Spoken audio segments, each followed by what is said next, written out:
Hi everyone, welcome back. Today's video is a monthly favourites or currently loving, and it's for April 2016. Now spring is definitely upon us, but I don't know about you, our weather has been mental. So sunny one minute and then literally snowing the next. We've actually had 2 days of snow recently, and as I film this it's sort of bank holiday weekend, and apparently we're just going to have rain the whole time, so that's a shame. But yeah, let's get stuck straight into the favourites.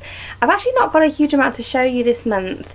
I think I'd be more interested in hearing what other people have been enjoying this month, so do let me know in the comments. But I've got a few bits to show you, so I'll just get stuck straight in. First of all is a perfume which I think is a lot of people's favourites. Now it's the one, I thought I'd get it out of the way because if you've clicked on it you'd have seen the thumbnail was this one, so it's going to be no surprise. It's Daisy Dream by Marc Jacobs.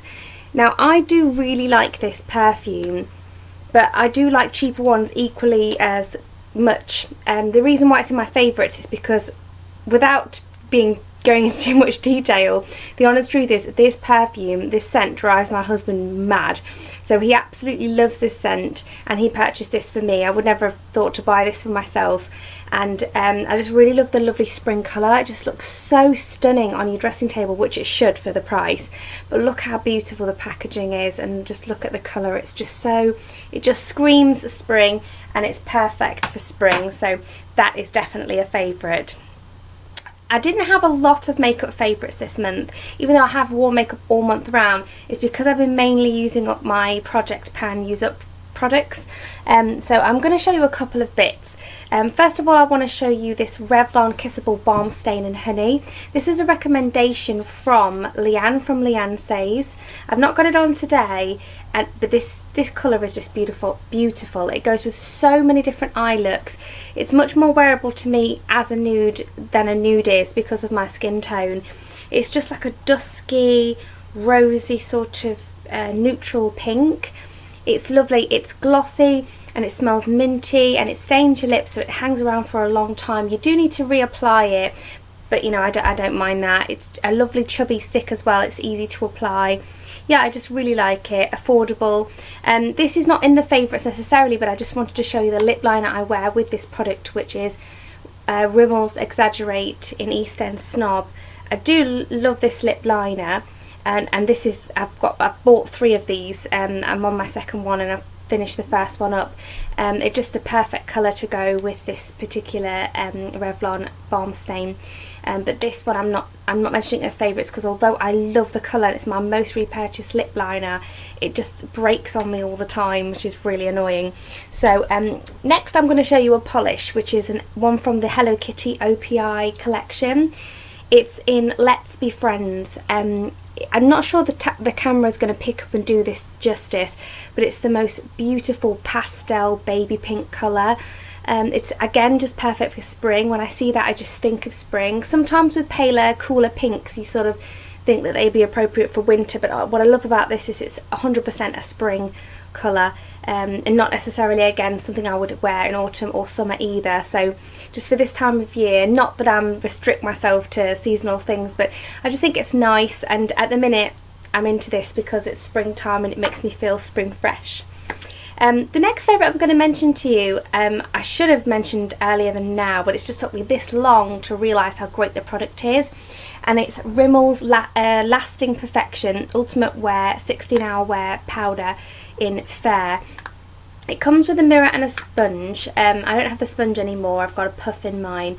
I really don't like these sort of packagings where it flaps about. I mean, I'd just rather that it didn't do that, and I'd rather just go without the mirror or have the mirror up here.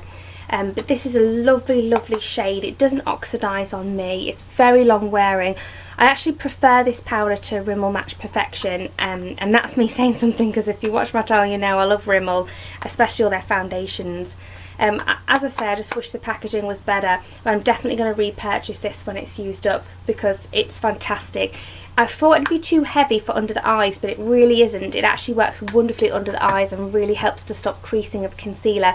So if you have problems with finding an affordable setting powder for under your eyes and your concealer creases, do give that one a try. I think it's around the £4 or £5 mark, but I usually get mine on offer. The next favourite I'm going to mention is something I think I got in a glossy box or some sort of subscription box, and it's the Mylee Nail glass nail file. This is a really, really good glass nail file, and it really has helped my nails not to peel on the edges. So I just use it just to seal off the edges so that my nails don't peel off in layers, which they usually do. I think it's an amalgamation of a few different things, but I do think this has helped.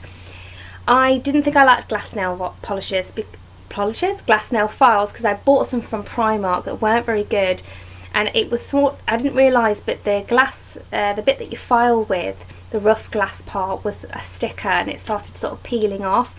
This isn't. I think this is sort of, it is basically the texture of the file itself. You can rinse it underwater to reactivate it, so it's basically a lifelong for as long as it takes you to smash it, really. And it comes in a handy little convenient pouch. I don't put it in my handbag because I will smash it, and I like it too much for that, but you could do if you weren't worried about being too careful. I did check it out. I can't remember the price now, to be honest, but I do remember thinking, this is actually not that much money, and I would definitely repurchase this if I broke it or I needed another one, which I might do, and I might keep one at work. The very last favourite I'm going to mention is Tresemme's Vibrant Naturals Nourish and Replenish Conditioner. I feel awful mentioning this because it's actually been discontinued, but the reason I thought I'd mention it anyway is because I have some alternatives to show you. This conditioner is amazing. It's so good, I actually used it the morning of my wedding because I wanted a conditioner that I could rely on. It keeps my hair, it keeps the frizz down. It needs doing at the minute, so obviously it looks a bit frizzy, and I've been out for the day, I'm a bit windswept. But this is such a fantastic conditioner. When I use it, my hair feels so soft and nourished. I've been trying a lot of new masks recently, and although masks are supposed to be more deeply hydrating and nourishing, I've not been having any joy. And this basically rescues my hair when I'm using a product that's no good for it and that's really not doing me any favours. So yeah, I highly recommend this if you can find it. I'm sure you'll be able to get it on Amazon or eBay or even on market stalls. They tend to have a lot of discontinued products. If you see it about, grab as many as you can because it's really good. But I'm going to show you a couple of alternatives. Now, I bought them and I haven't tried them yet, so watch this space and I will let you know if they are dupes or if they are sort of repackaged and very similar versions. But I've done my research, and this new Expert Collection Botanique from Tresemme, which is the Nourish and Replenish silicone-free conditioner with coconut milk and aloe vera, is supposed to be very, very similar. The original has aloe vera and avocado oil, so it is a bit different. And again, this Perfectly Undone, I've also been told is another one that's very similar. This is again silicone free, and it's a weightless moisturising conditioner with sea kelp extract. So I will try those two if you will, let you know if they're similar, but I definitely thought that product was worth mentioning just because there's bound to be bits floating around that, you know, the last bits, and if I can encourage you to get them, I will. I certainly would if I saw them about. I just want to mention some fails. Now, unfortunately, I do have a few products that I need to have a little whinge about. The first is my Clinique Smart Custom Repair Eye Treatment. I'm going to say the same thing about this as I did about the Deep Comfort Hand Cream that I've previously had a whinge about. The product is fine, it's just not better than stuff that's considerably cheaper in my eyes. I have hooded eyes, so I have quite loose, sort of chubby eyes. And they are starting to go a little bit crepey now, not hugely but a little bit. You know, I'm 30, I'm going to be 31 next week, and I just feel like this is designed for really mature skin, and so the person who sold it to me was saying it was going to do wonders, and she said it was going to help with fine lines and everything. It doesn't really do anything. It's a complete waste of money, really, if you ask me. I just feel like if you're going to get an eye cream, the L'Oreal Revitalift Eye to me is fantastic and really good for the price. The next I'm going to mention is this Me Enchanted Eye Duo Ended Eye Wand. It's a light. I've only got it in one shade, which is the blue. We've got a darker blue and a lighter blue. This is just not very good. You expect it to work, yes, as an eyeshadow base, but also in the waterline. It just comes away from the waterline like that. Like, I filmed a tutorial using this product, and before I'd even finished filming the tutorial it was gone, and I had to get a different blue eyeliner and go into the waterline. And even as an eyeshadow base, I just feel as though it's lacking, so I really don't like it. I know a lot of people have moaned about Mylee products that they've had in subscription boxes before, saying they weren't very good, but as a brand, they're alright. I don't dislike them. I nearly said I like them then, but I wouldn't go that far. But it's just this has really let me down, and although it's affordable, I still feel like if it's not going to work, what's the point? So I don't really like that. And the very last thing I'm going to mention is Gosh nail polishes. I have this Gosh shade in 570 Peachy in my user for this my project pan. This is a second Gosh polish I've owned. I had a grey one which actually was also in the user called Groovy Grey, and ended up getting thrown away because I just couldn't get the formula to work. It wasn't a one-off, unfortunately. This formula is terrible as well. This chips like that. It doesn't go on very nice. It's very thick and it takes ages and ages and ages to dry, like a lifetime to dry. And then when it is dry, whether you wear it with a top coat or not, it just chips and comes away at the edges. It's not worth the money. I think I paid more for this than I would for a Barry M polish, and the Barry M polishes are fantastic. So yes, I would highly recommend steering clear, in my opinion, of the Gosh nail polishes. They are not good. So yeah, that's everything. Not a lot to tell you about this month. Oh, actually I do have a lifestyle favourite. I'm massively getting into True Detective magazine, and I've bought the May and June 2016 edition to show you.